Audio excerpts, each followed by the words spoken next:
বিজ্ঞান এবং ব্যবস্থাপনা বিভাগের বিবিএ অনার্স তৃতীয় বর্ষের ম্যানেজমেন্ট অ্যাকাউন্টিং ইন ইংলিশ ক্লাসে বদিউল আলম কলেজের পক্ষ থেকে আমি মোহাম্মদ মাহফিজুল হক প্রভাষক ব্যবস্থাপনা বিভাগ সকলকে আন্তরিক অভিনন্দন, প্রীতি ও শুভেচ্ছা জানাচ্ছি।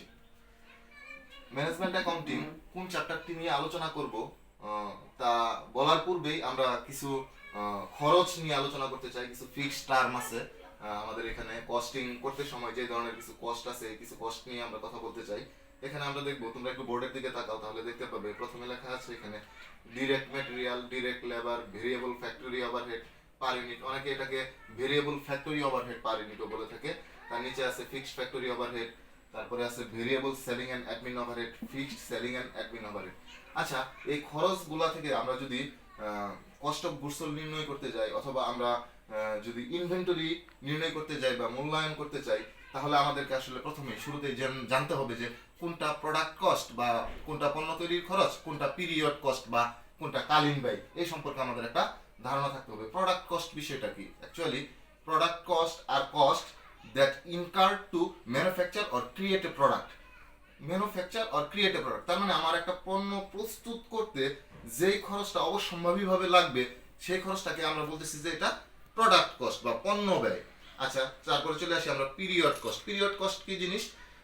পিরিয়ড কস্ট আর বেসিক্যালি অল কস্ট আদার দেন প্রোডাক্ট কস্ট, মানে প্রোডাক্ট কস্ট বা পণ্য তৈরির ব্যয় বাদে অন্য যা খরচগুলো আমার এখানে থাকবে, এই খরচগুলো কি বলবো আমরা? এটাকে পিরিয়ড কস্ট। সাচ অ্যাজ এখানে থাকতে পারে কমার্শিয়াল এক্সপেন্স, থাকতে পারে ফিক্সড সেলিং এক্সপেন্স, থাকতে পারে অফিস এক্সপেন্স, থাকতে পারে এই ধরনের বিভিন্ন ধরনের খরচ আমার এখানে, ডিস্ট্রিবিউশন এন্ড সেলিং এক্সপেন্স থাকতে পারে। এগুলো ফিক্সড হইতে পারে, ভেরিয়েবলও হইতে পারে।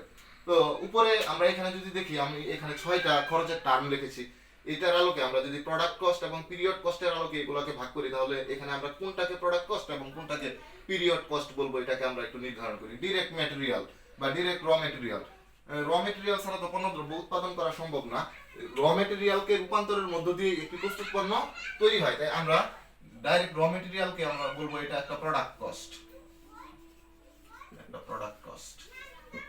অপরদিকে ডাইরেক্ট লেবার, তার মানে আমার এই র ম্যাটেরিয়াল গুলোকে যে শ্রমিকরা রূপান্তর করে পণ্যে রূপান্তর করবে, এটাকে বলবো আমরা ডাইরেক্ট লেবার। তার মানে ডাইরেক্ট লেবারও একটা product cost. Variable factory overhead, এটাও একটা প্রোডাক্ট কস্ট। তবে ফিক্সড ফ্যাক্টরি ওভারহেড নিয়ে কথা আছে। ফিক্সড ফ্যাক্টরি ওভারহেড কিছু অ্যাপ্রোচে এটাকে বলা হয়ে থাকে যে এটা প্রোডাক্ট কস্ট, আবার কোনো অ্যাপ্রোচে বলা হয়ে থাকে যে এটা প্রোডাক্ট কস্ট না, এটা পিরিয়ড কস্ট হিসাবে অনেক অ্যাপ্রোচে ট্রিট করা হয়ে থাকে। আর নিচের যে দুটো খরচ আমরা দেখতে পাচ্ছি, variable selling and admin overhead, এটা কখনোই প্রোডাক্ট কস্ট হবে না, এটা সারা জীবনই এটা পিরিয়ড কস্ট। আমি পাশ দিয়ে লিখে দিলাম never a product cost, never a product cost. তার নিচেরটাও আমরা যদি দেখি fixed selling and admin overhead, এটাও never a product cost. Never a product cost মানে আমরা এগুলোকে বলবো এগুলো হচ্ছে পিরিয়ড কস্ট। আমি আবার দেখি উপরে একটা টার্ম নিয়ে আমাদের শুধু সমস্যা ছিল। এখানে আমরা বলতেছিলাম যে ফিক্সড ফ্যাক্টরি ওভারহেড কিছু অ্যাপ্রোচে এটাকে আমরা প্রোডাক্ট কস্ট হিসেবে ধরে নেই, ট্রিট করি, আবার অন্য আরেকটা অ্যাপ্রোচে এটাকে পিরিয়ড কস্ট হিসেবে ট্রিট করে থাকি। তোমরা হয়তো নিশ্চয়ই বুঝতে পারতেছো আমরা এখানে দুইটা অ্যাপ্রোচের কথা বলতেছি। যে অ্যাপ্রোচে আমরা ফিক্সড ফ্যাক্টরি ওভারহেডকে প্রোডাক্ট কস্ট হিসেবে ট্রিট করব, এইটাকে বলবো আমরা অ্যাবজর্পশন কস্টিং বা অ্যাবজর্পশন কস্টিং। এবং যে কস্টিং এ আমরা ফিক্সড ফ্যাক্টরি ওভারহেডকে পিরিয়ড কস্ট হিসেবে ট্রিট করব, এটাকে বলবো আমরা ভেরিয়েবল কস্টিং।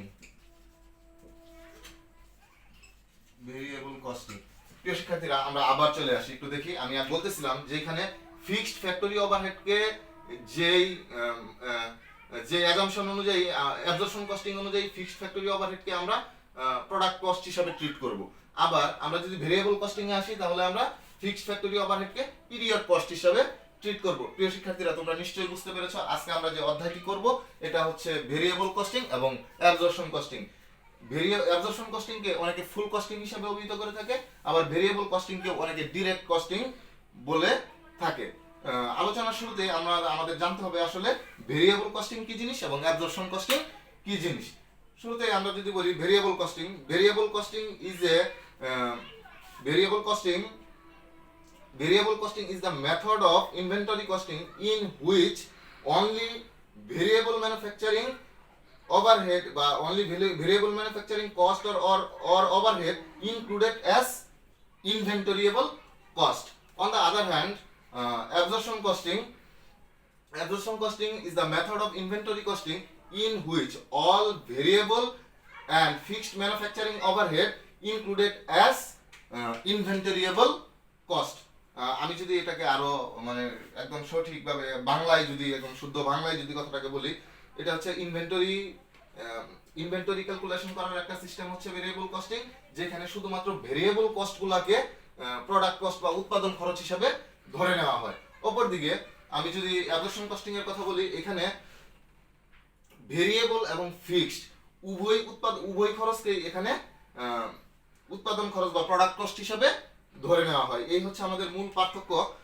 আমরা মূলত এই অধ্যায় থেকে একটা দুইটা শর্ট কোশ্চেন থাকে, শর্ট কোশ্চেনগুলোর ভিতরে থাকে প্রোডাক্ট কস্ট কি জিনিস, পিরিয়ড কস্ট কি জিনিস, অ্যাবজর্পশন কস্টিং কি, ডাইরেক্ট কস্টিং কি, how to calculate the opening inventory, closing inventory or selling inventory, এই ধরনের বিষয়গুলো থাকে।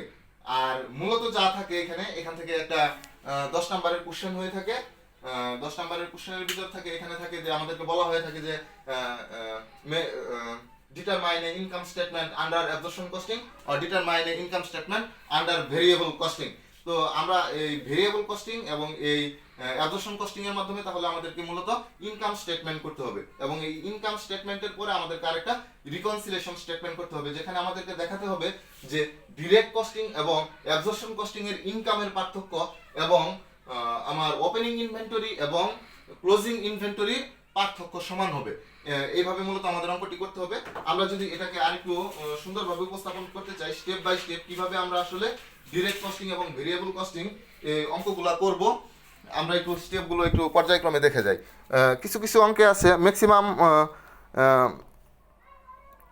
আমরা যদি এখানে দেখি শিটে লেখা আছে প্রথমে স্টেপ 1-এ আমাদেরকে করতে হবে calculation of opening inventory unit, production unit অথবা সেলস ইউনিট। অঙ্কে একটা দুইটা ডাটা এখানে কম থাকতে পারে, নর্মালি একটা ডাটাই এখানে কম থাকে এবং অন্যান্য ডাটাগুলো থাকে। এখানে এমন হতে পারে যে ক্লোজিং ইনভেন্টরি থাকবে না, আবার হতে পারে প্রোডাকশনারি ইনভেন্টরি থাকবে না। কিন্তু আমরা এখানে স্টেপ 1-এ যে সমীকরণটি দেখিয়েছি, এই সমীকরণে মান বসিয়ে নিলেই আমরা আসলে এটা নির্ণয় করতে পারবো যদি আমাদের কোনো তথ্য এখানে মিসিং থাকে। আমরা স্টেপ 2-তে যে সেরে আমরা দেখব এখানে total manufacturing cost per unit বের করতে হবে আমাদেরকে আন্ডার ভেরিয়েবল কস্টিং এবং আন্ডার অ্যাবজর্পশন কস্টিং। আমরা যদি এখানে দেখি, এখানে ডাইরেক্ট মেটেরিয়ালকে আমরা ভেরিয়েবল কস্টিংয়েও দেখিয়েছি, আবার অ্যাবজর্পশন কস্টিংয়েও দেখিয়েছি। ডাইরেক্ট লেভেল পার ইউনিটকে আমরা ভেরিয়েবল কস্টিংয়েও দেখিয়েছি, অ্যাবজর্পশন কস্টিংয়েও দেখিয়েছি। ভেরিয়েবল ওভারহেড বা ভেরিয়েবল ফ্যাক্টরি ওভারহেডকে আমরা ডিরেক্ট কস্টিং, অ্যাবজর্পশন কস্টিং উভয় জায়গায় দিয়েছি। আবার fixed factory overhead per unit আমরা দেখি এখানে আমরা ভেরিয়েবল কস্টিং বা ডাইরেক্ট কস্টিংয়ের ক্ষেত্রে বসাইনি, কিন্তু আমরা অ্যাবজর্পশন কস্টিংয়ের ক্ষেত্রে এইখানে আমরা বসাইছি।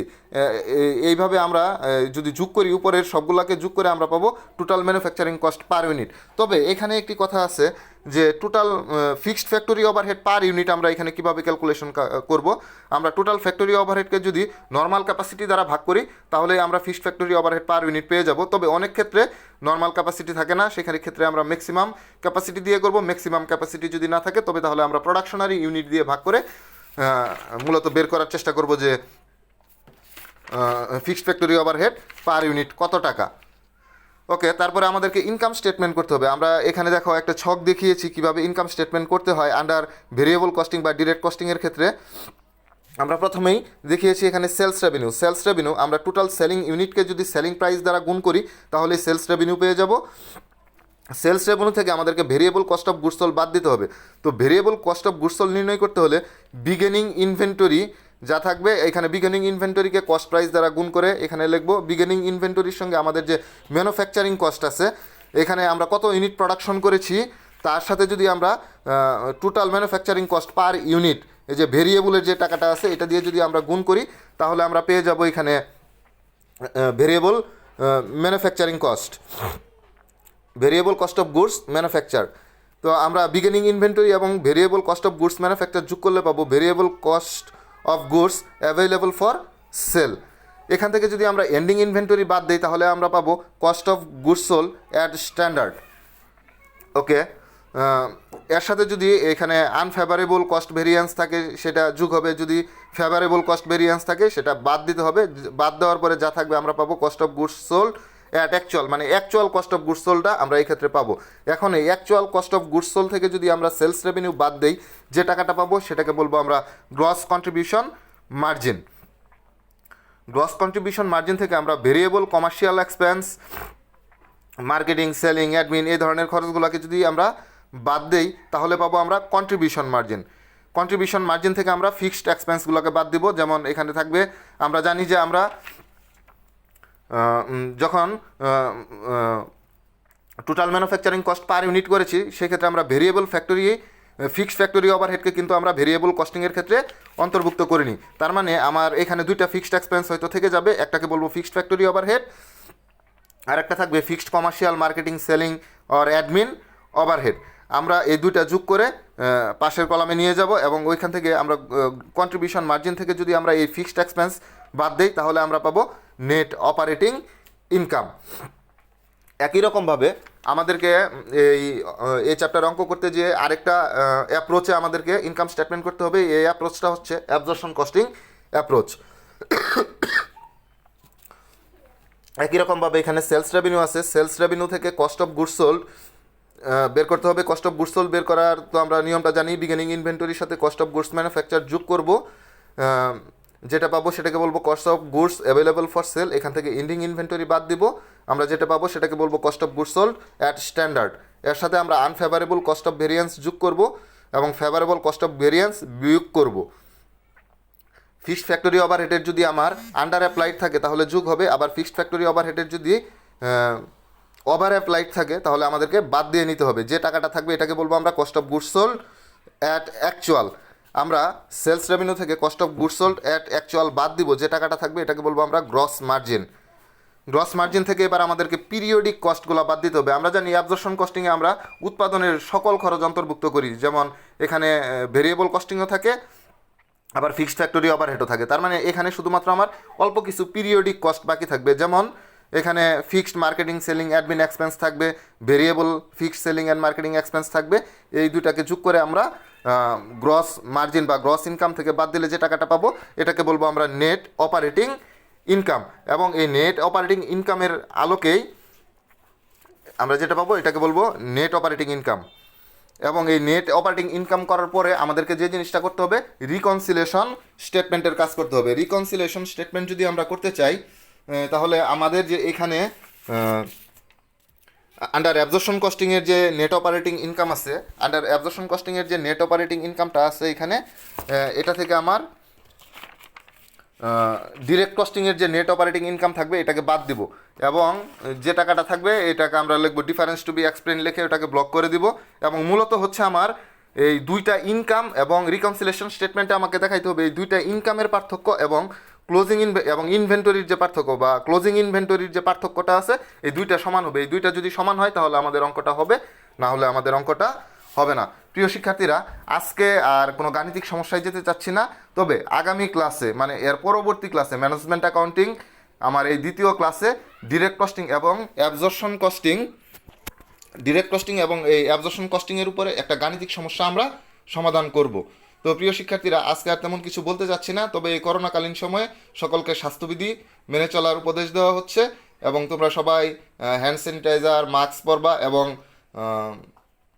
পরিষ্কার পরিচ্ছন্ন থাকার চেষ্টা করবা এবং তোমাদের বাড়িতে যারা ছোট ভাই বোন আছে সবাইকে স্বাস্থ্যবিধি মেনে চলার উপদেশ দিবে। ধন্যবাদ সবাইকে, আজকে এ পর্যন্তই।